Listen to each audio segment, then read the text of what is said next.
अजन को बालम रहस्य धुंधली ददो। समय आने पर उस स्त्री के पुत्र हुआ तो उसने वह अपना पुत्र लाकर धुंधली को दे दिया और धुंधली ने उसके बदले में उसे पैसे दे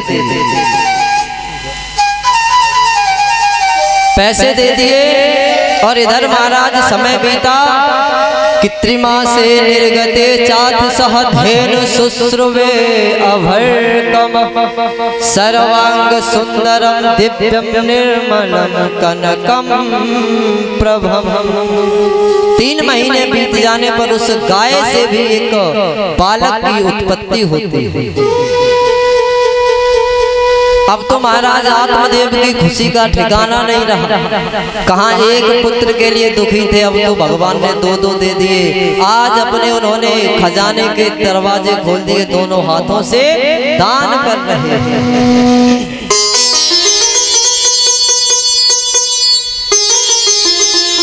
नामकरण संस्कार की बारी आई तो आत्मदेव ब्राह्मण बोले, अरे देवी ये मेरा पुत्र है तो मैं इसका नाम आत्मदेव रखूंगा। मेरा नाम आत्मदेव है, मैं इसका नाम परमात्मा देव रखूंगा। धुंधली बोली, अच्छा 9 महीने गर्भ में हमने रखा, कष्ट हमने झेले और नाम तुम रखोगे। जब 9 महीने गर्भ में हमने रखा, कष्ट हमने झेला, तो उसका नाम रखने का भी अधिकार हमारा। बोले ठीक है तुम रख लेना। तुम्हारा आज धुंधली जैसी बुद्धि वैसा ही नाम। और यदि धुंधली बुद्धि के द्वारा कोई कार्य किया जाए तो वो कार्य कैसा होगा? धुंधकारी। तो उसने नाम रख दिया महाराज धुंधकारी। उस गाय से जो पुत्र उत्पन्न हुआ था उसका महाराज सारा शरीर तो एक मनुष्य की भांति था, लेकिन उसके कान गऊ के समान। तो इसलिए आत्मदेव ब्राह्मण ने उसका नाम गौ कर्ण रखा। और महाराज व्यक्ति को हमेशा अपने कान किन किन जगहों पर गाय के समान रखने चाहिए। जैसे गाय के कान होते हैं बड़े बड़े।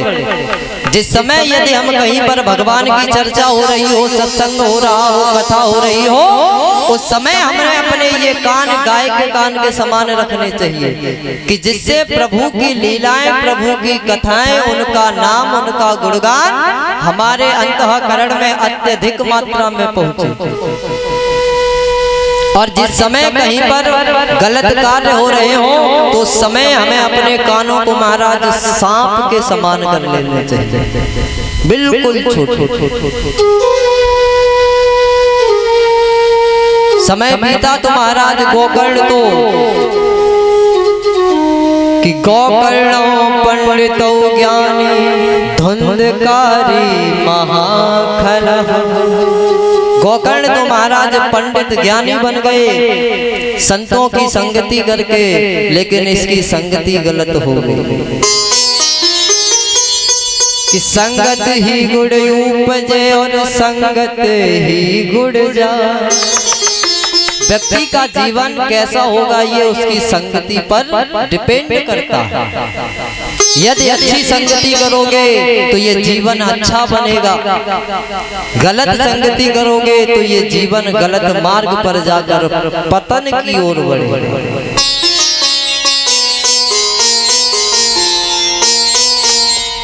ये गोकर्ण महाराज तो संतों की संगति करते हैं और ये धुंधकारी क्या करता है, छोटे छोटे बालकों को ले जाता, कहता है चलो तुम्हें हम भूत के अंडे दिखाते हैं।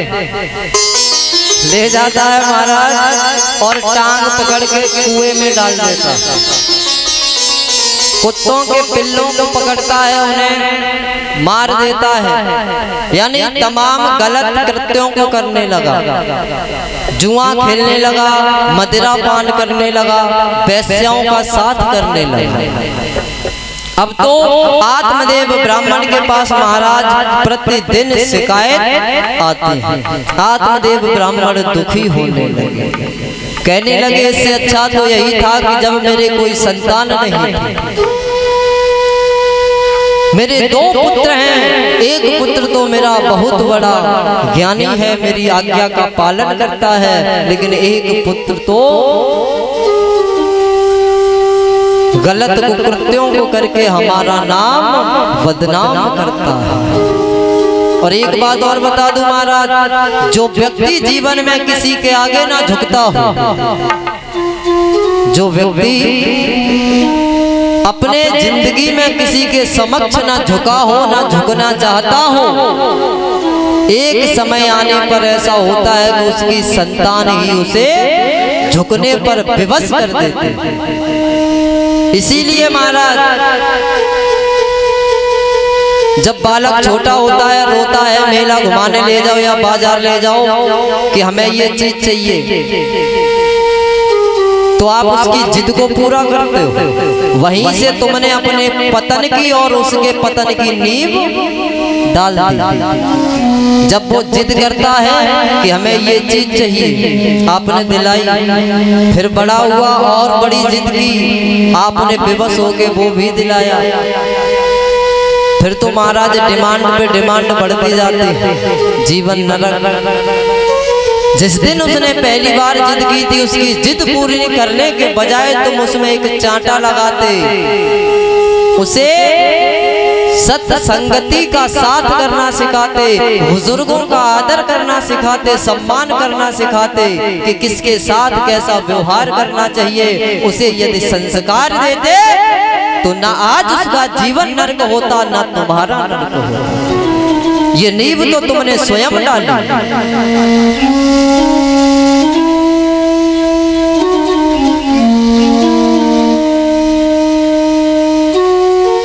अब तो ये जुआ खेलने लगा, वैश्यागमन करने लगा, शिकायत आने लगी। गोकर्ण महाराज आए तो आत्मदेव ब्राह्मण ने गोकर्ण महाराज से कहा, हे गोकर्ण, तुम्हारे भाई की बहुत शिकायत आती है।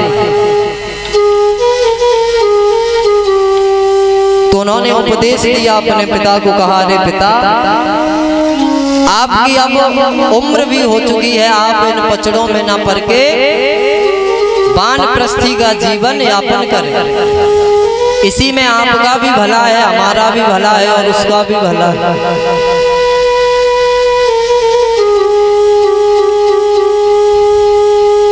कि यदि तुम्हें शांति की चाहो तो और सीधे वन को गवन करो, हमको छोड़ो उसको छोड़ो, श्री रामचंद्र का भजन करो।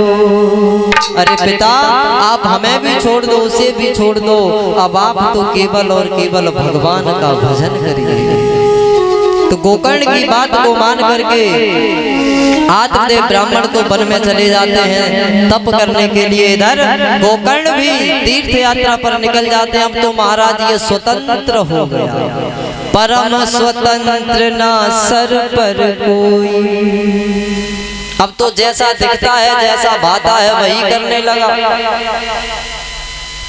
इसने एक दिन अपनी माँ से कहा कि ला मुझे तिजोरी की चाबी दे। मैया ने मना किया। वो चूल्हे पर रोटी बना रही तो इसने लकड़ी निकाली जलती और कहा, देखती है चाबी देती है तो दे, वरना इसी से तुझे मारूंगा, इसी से मारूंगा। अब तो धुंधली मैया परेशान हो गई। इसने जबरदस्ती चाबी ली, सारा धन निकाल के ले गया। वैश्याओं के साथ वो धन नष्ट कर दिया, जुआ में नष्ट कर दिया। मैया भी रात्रि को परेशान होकर के भागी। बुढ़ापा था, आंखें कमजोर हो चुकी थी, आगे कुआं था, नजर नहीं आया, उसमें गिर जाती और उसका प्राणांत हो जाता।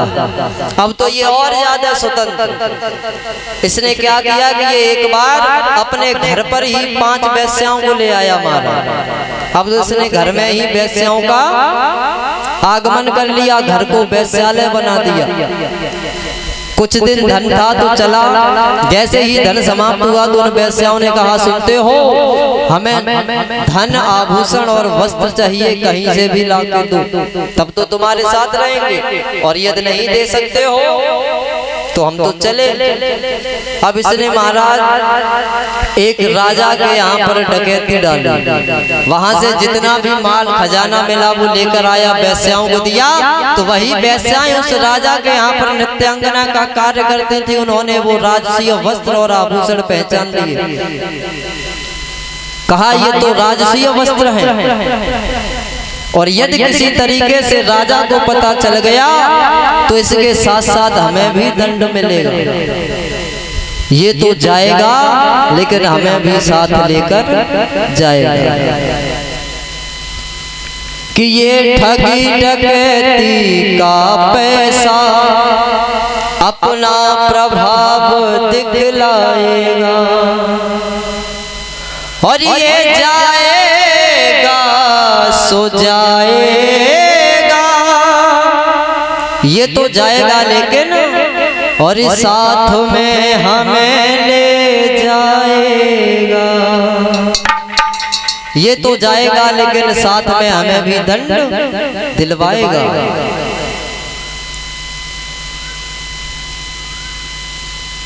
इधर वेश्याओं ने विचार किया कि अब इसे मार देने में ही हमारी भलाई है। उन्होंने इसे इतनी मदिरा पिलाई, इतना मदमस्त कर दिया, ये चारपाई पे गिर पड़ा। उन्होंने इसे रस्सियों से बांधा, बहुत पिटाई लगाई, मारा। जब इसके प्राण नहीं निकले तो उन्होंने वही जलते हुए दहकते हुए अंगारे लिए और इसके मुख में डालकर भरना प्रारंभ किया। जब वो गरम गरम अंगार भीतर गए तो इसका महाराज प्राणांत हो जाता है। जब ये मर गया तो ये अधोगति में पहुंचा महाराज, प्रेत योनि में प्राप्त हुआ। इधर कुछ दिनों के पश्चात गोकर्ण महाराज तीर्थ यात्रा से वापस आए और घर पर संध्या वंदन करके विश्राम करने लगे। अर्ध निद्रा में थे तो ये कभी भैंसा बन के दिखाई देता है, कभी कुत्ता बनता है, कभी सुअर बनता है, कभी बिल्ली बनता है। तमाम दृश्य नजर आने लगे तो गोकर्ण महाराज उठकर बैठे, उन्होंने कमंडल से जल लिया और अभिमंत्रित किया, कहा जो कोई भी हो हमारे समक्ष आओ, नहीं तो अभी तुम्हें भस्म कर देंगे। अब तो ये रोता हुआ नजर आने लगा और कहने लगा, अरे भैया कि अहम भ्राता त्वदीयो अस्मि धुंधकारी नामतः स्वकीयनैव दोषेण ब्रह्मत्वं नासितं मया। अहम भ्राता त्वदीयो अस्मि, हे भाई मैं तुम्हारा भाई धुंधकारी हूँ। धुंधकारी नामतः, मेरा नाम धुंधकारी है और मैं तुम्हारा भाई हूँ। हे भाई मैं इस प्रेत योनि में बहुत कष्ट पा रहा हूँ, आप किसी भी तरीके से मेरा उद्धार करें। मैं मानता हूँ मैंने कभी आपको अपना भाई नहीं माना, न माँ को माँ समझा, न पिता को पिता समझा। मैंने अपना ब्राह्मणत्व भी नष्ट कर लिया। कभी मैंने घर को घर नहीं समझा, सभी को कष्ट ही दिए हैं। अब किसी भी तरीके से आप मेरा उद्धार करें। जब ये कहा तो गोकर्ण महाराज ने कहा, सुनो तुम अभी जाओ, मैं सुबह होने पर संत जनों से, अन्य ब्राह्मणों से वार्तालाप करूंगा, तुम्हारे लिए कोई ना कोई उपाय अवश्य खोजो।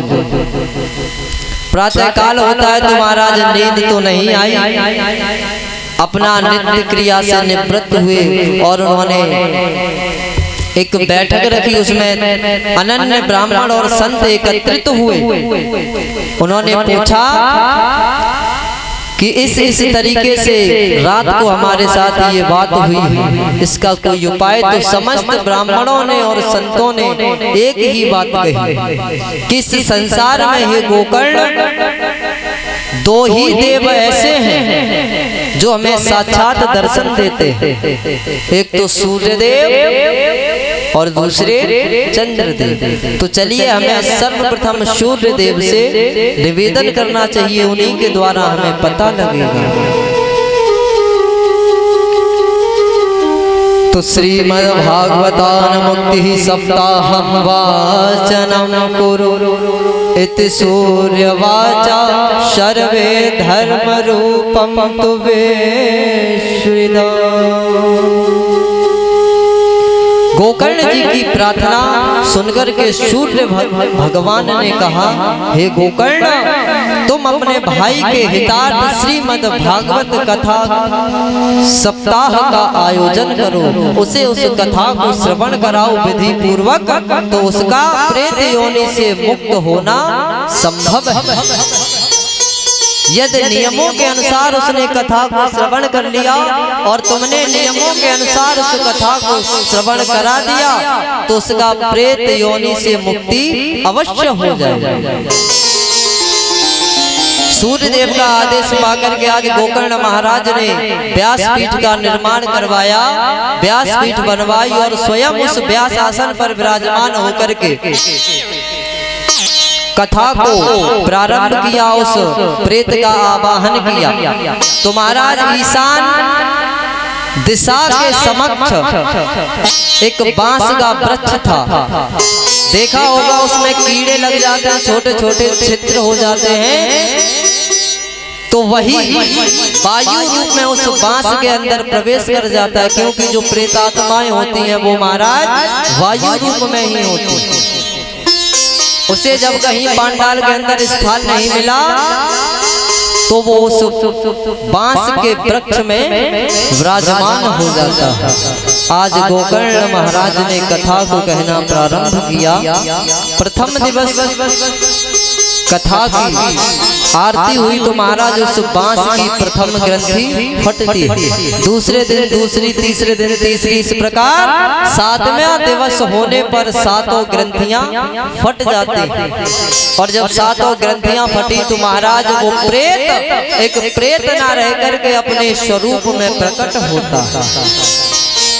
प्रकट हुआ तो उसको लेने के लिए महाराज भगवान के पार्षद आए, और जब भगवान के पार्षद आए उसे ले जाने लगे तो गोकर्ण महाराज ने आवाज लगाई, कहा ठहरो, ये इतना भेदभाव क्यों? बोले कथा तो यहाँ सभी ने सुनी, अब जिस प्रकार आप इतने लोग बैठे हो कथा ही सुनने तो आए हो, कथा सुन भी रहे हो। अब महाराज इतने लोगों में कथा सभी ने सुनी, लेकिन लेने के लिए अभी अगर सपोज किया जाए, मान लिया जाए, मैथ का सूत्र माना, एक विमान आए और भगवान के पार्षद किसी एक व्यक्ति को ले जाने लगे तो आपको भी अचंभा होगा कि कथा इसने सुनी तो हमने भी सुनी, लेकिन विमान आया तो इसके लिए ही क्यों आया? कथा इसने सुनी तो हमने सुनी, फर्क क्या? जब पार्षदों से कहा तो पार्षदों ने कहा, अरे गोकर्ण सुनो, मानता हूं कथा सभी ने सुनी, लेकिन इसके फल में भेद क्यों हुआ? जब कथा समान रूप से सुनी तो समान फल मिलना चाहिए। इन्होंने कथा ये पंडाल में मौजूद अवश्य है, बुरा मत मानना। यहाँ जितने लोग विद्यमान हैं, आप बैठे हैं कथा सुनने आए हैं, अच्छी बात है, आपका स्वागत है, वेलकम है, लेकिन प्रत्येक मनुष्य श्रोता नहीं हो सकता। किसी कवि ने कहा है कि सब श्रोता श्रोता रूप नहीं होते। सभी यहाँ बैठे हुए व्यक्ति श्रोता नहीं हो सकते। अब क्यों नहीं हो सकते? जब किसी ने कहा है तो महाराज कुछ तो दम रही होगी उसकी बात में। कि सब श्रोता श्रोता रूप नहीं होते, तो अरे कुछ सोते और सरोते हैं।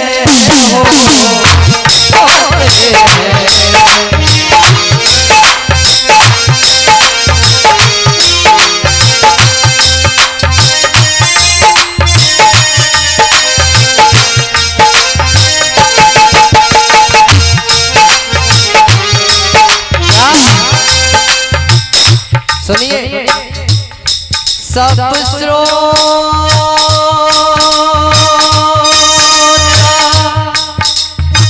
श्रोता रूप नहीं होते, तो आज कुछ सोते और सरोते,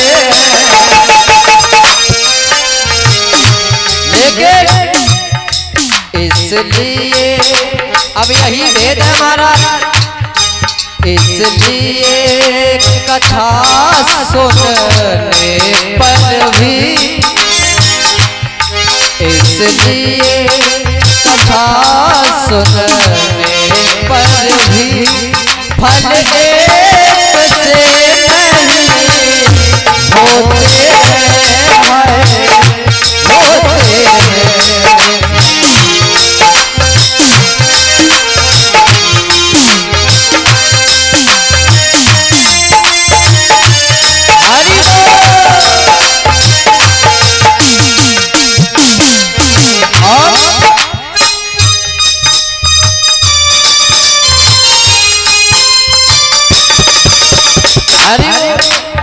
बतलाया सभी श्रोता श्रोता रूप नहीं है महाराज, तो कुछ तो आते हैं महाराज मालूम क्या देखने, पंडाल कैसा बना है, साउंड वाला कैसा है, ढोलक वाला ढोलक सही नहीं बजा रहा।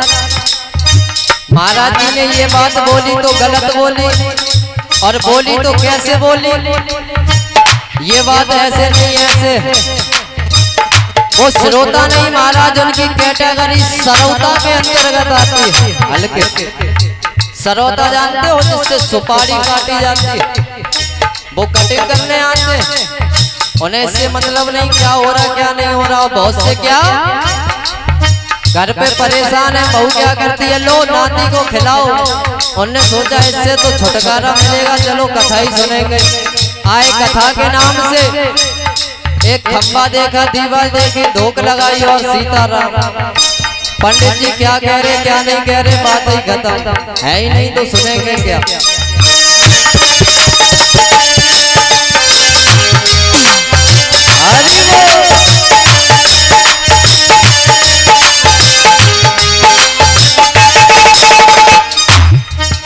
इसीलिए महाराज हमें संतों की संगति करनी चाहिए। कैसे एक घड़ी आधी घड़ी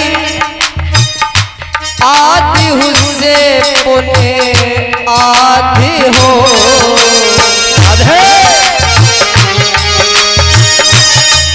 बतलाया एक घड़ी आधी घड़ी और आधी से पुनियाद,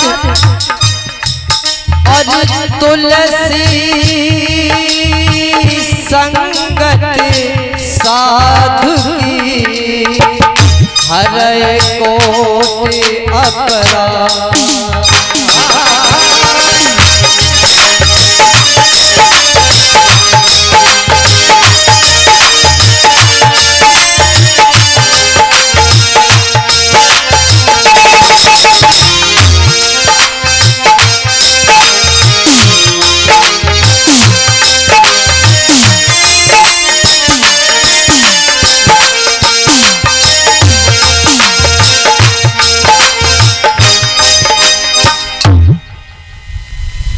कि सब श्रोता श्रोता रूप नहीं होते, कुछ सोते और सरौते हैं, इसलिए कथा सुनने पर भी फल एक से नहीं होते। यही भेद था।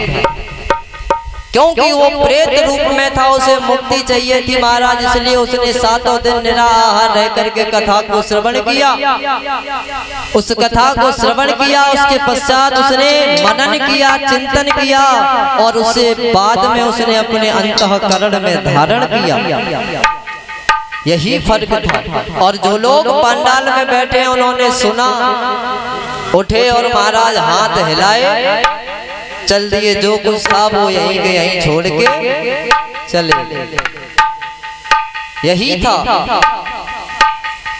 तो पार्षदों ने कहा, अरे गोकर्ण महाराज, अभी तो हम इन्हीं को ले जाएंगे, लेकिन यदि आप इन सभी का उद्धार चाहते हो तो आने वाले समय में आप कथा का पुनः आयोजन करें और इन्हें नियम बतलाएं। यदि ये नियम से कथा को श्रवण करेंगे तो इनका भी उद्धार संभव है। इस प्रकार है शौनक ऋषियों, धुंधकारी का गोकर्ण महाराज के द्वारा उद्धार हुआ। और एक बात बताता चलूं महाराज,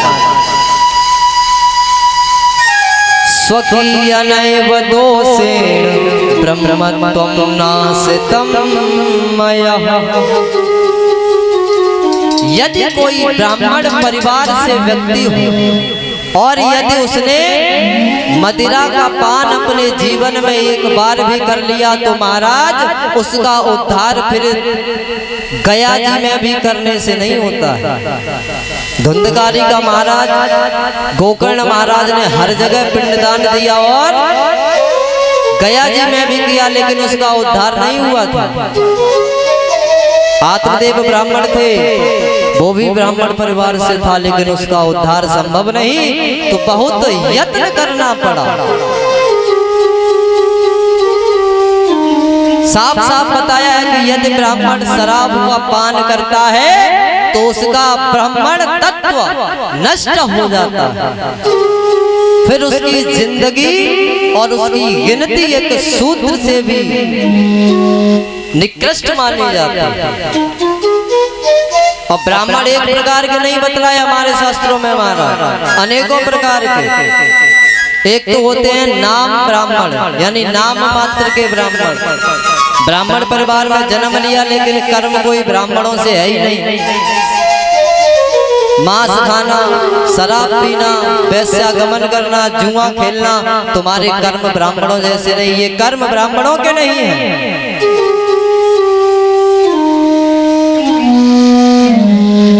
यदि ये कर्म कोई ब्राह्मण व्यक्ति करता है तो वो ब्राह्मण नहीं है। और यदि सनातन धर्म में जन्मा व्यक्ति एक वाल्मीकि समाज से भी है और यदि उसके अंदर ये अवगुण नहीं है और वो भगवान की भक्ति करता है, भजन करता है, तो वो एक पंडित की श्रेणी में आता है। चाणक्य नीति कहती है महाराज, मैं नहीं कहता, ज्ञानी सह पंडित, यानी जिसे ज्ञान है वो पंडित है। लेकिन फर्क इतना है मेरे प्यारे, पंडित और ब्राह्मण में अंतर होता है। जिसे ज्ञान है वो पंडित हो सकता है लेकिन ब्राह्मण नहीं हो सकता। ब्राह्मण तो तभी होगा जब ब्राह्मण कुल में जन्म लोगे, और ब्राह्मण कुल में जन्म लेना इतना आसान नहीं है। पहले तो मानव शरीर ही मिलना असंभव, ऊपर से ब्राह्मण कुल में जन्म लेना और भी असंभव बात है। उसके लिए हमें बहुत कुछ करना पड़ता है। उस परम पिता परमात्मा की जी तोड़ आराधना करनी पड़ती है, भक्ति करनी पड़ती है।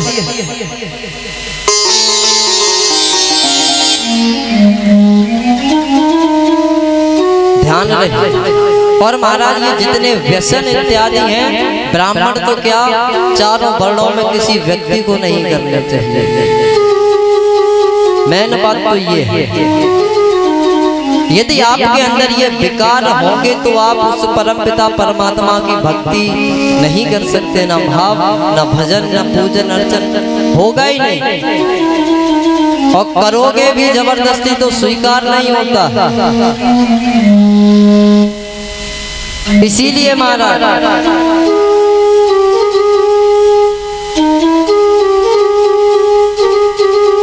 ध्यान अवश्य रखना चाहिए। यदि हम छोटी छोटी बातों को मान के चले, उसी से हमारा कल्याण संभव है। लेकिन व्यक्ति बात को टाल देता है। अब इसी हिसाब से महाराज एक एग्जाम्पल देता हूँ। आपको बुखार आ जाए, आपको बुखार आ जाए और आपके घर में या पड़ोसी के यहाँ से कोई टेबलेट ला के दे देगी, ये खा लो ठीक हो जाओगे। यदि तुम्हें विश्वास है कि हाँ ये औषधि ठीक कर देगी, तब तो ठीक हो जाओगे। क्यों? वो फ्री में दे रहा है ना, इसलिए तुम्हें लग रहा है कि हम इससे ठीक नहीं होंगे। डॉक्टर के पास जाना चाहिए, और डॉक्टर के पास जाओगे वो 2 इंजेक्शन ठोक देगा, 4 खुराक दे देगा, 200 रुपए ले लेगा, उसमें तसल्ली करोगे। क्यों? विश्वास कब होगा कि हमारे 200 गए हैं, अब हमें आराम हो जाएगा। विश्वासम फलम दायकम, यानी विश्वास भरोसा अति आवश्यक है। एक बात ध्यान रखना, व्यक्ति ये कथा 7 दिन की होती है हमारा। 7 दिन में पहले तो कोशिश करनी चाहिए कि हम 7 दिन कथा को श्रवण करें। यदि 7 दिन ना करें तो 6 दिन, 6 नहीं तो 5, 5 नहीं तो 4, 4 नहीं तो 3, 3 नहीं तो 2, और 2 नहीं तो 1 दिन तो अवश्य करें। और 1 दिन भी यदि आप श्रवण नहीं कर पाते हैं तो भागवत जी के अंतर्गत 18,000 श्लोक होते हैं भागवत जी में। 18,000 श्लोक। आज दिन तक ऐसा कोई व्यास हुआ ही नहीं है, केवल व्यास भगवान और सुखदेव जी के अलावा, जिसने 18,000 श्लोकों का वाचन किया। आजकल के तो इसीलिए महाराज नीचे से हमारे आचार्यगण बैठ करके मूल पाठ किया करते हैं, जिससे कि 18,000 श्लोकों को पूर्ण किया जा सके। यदि हम 1 दिन भी कथा नहीं सुन सकते हैं, 18,000 श्लोक तो छोड़ ही दो, तो कम से कम 1 श्लोक तो हमें सच्चे मन से अवश्य श्रवण करना चाहिए, उसी से कल्याण हो जाएगा। किसी अंग्रेजी कवि ने कहा है महाराज कि please come to miss in the Shrimad Bhagwat Katha only on 7 days. ज्यादा नहीं मेरे प्यारे, केवल 7 दिन। और 7 दिन ना सही तो मैं गिनती बता ही चुका हूँ। यदि 1 श्लोक भी सच्चे हृदय से श्रवण कर लेते हो तो उसी से तुम्हारा उद्धार हो जाएगा।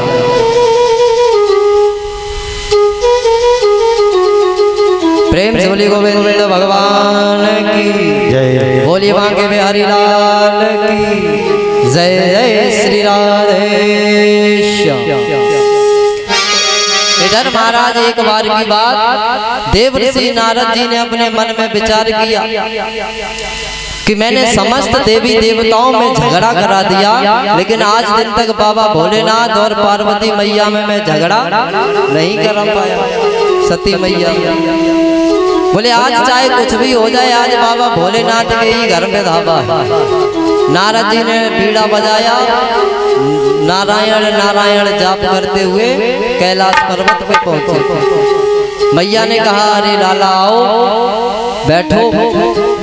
प्रणाम किया, वार्तालाप होने लगी तो देवर्षि नारद ने अपना महाराज काम प्रारंभ किया। नारम ददाति नारद। नारद कौन है? यानी जिसकी बात अकाट्य हो, जिसकी बात कभी किसी जगह पर बोल दी जाए वहां रद्द ना हो, कोई उस बात को काट ना सके, वही नारद है। नारम ददाति नारद। तो आज नारद जी महाराज ने मैया सती से कहा कि हे मैया, हमने सुना है कि बाबा भोलेनाथ आपसे बहुत प्रेम करते हैं, आपसे बहुत प्रेम करते हैं। बोले हाँ सही सुना। बोले कितना करते हैं? बोले बहुत करते हैं।